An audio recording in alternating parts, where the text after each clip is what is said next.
Because in this position, Rashid Nijmedinov sacrificed the rook! Rook takes f6. The idea is actually very straightforward.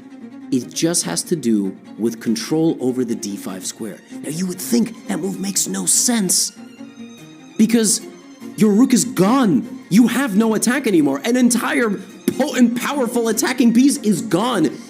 But what's more important is the knight coming to d5, because black actually cannot take this knight. It invites way too many problems. So instead of that, black goes here. Now Nijmedinov slides the queen over to the f2 square, fights for the dark squares, and threatens stuff along the f file. Tal now has to jump in his knight and give it away. Now, do you think Nijmedinov will trade the bishop for the knight or the knight for the knight? Traditional wisdom tells you knight for knight is probably better. It's better to preserve the bishop. No. It's better to take with the bishop for two reasons. One, you need to preserve the knight to apply pressure. Two, it's all about timing. You get the rook into the game as fast as possible.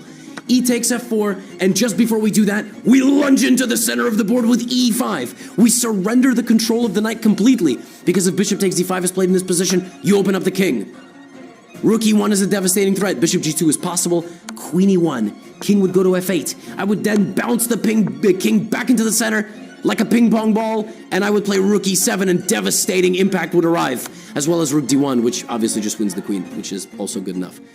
e5 opens up the position. You're looking to bring in the rook like this. Now, Tal plays bishop takes. Tal never want to shy away from a fight. It actually, according to the engine, would have been better to play bishop h4. There was no stockfish back in the day. Tal tries to defend himself like this, but he forgets who he's playing. Rashid Nijmedinov sacrificing yet another piece on the f6 square. Now queen to d4. Look at this. The knight standing on the outskirts is just preventing the king from sliding over and getting out of danger.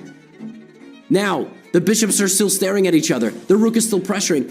Nijmedinov was a god amongst men when it came to extracting the maximum effect of devastation with his pieces. He just bulldozes the position, queen d8, and now the way we get the queen into the attack is very simple.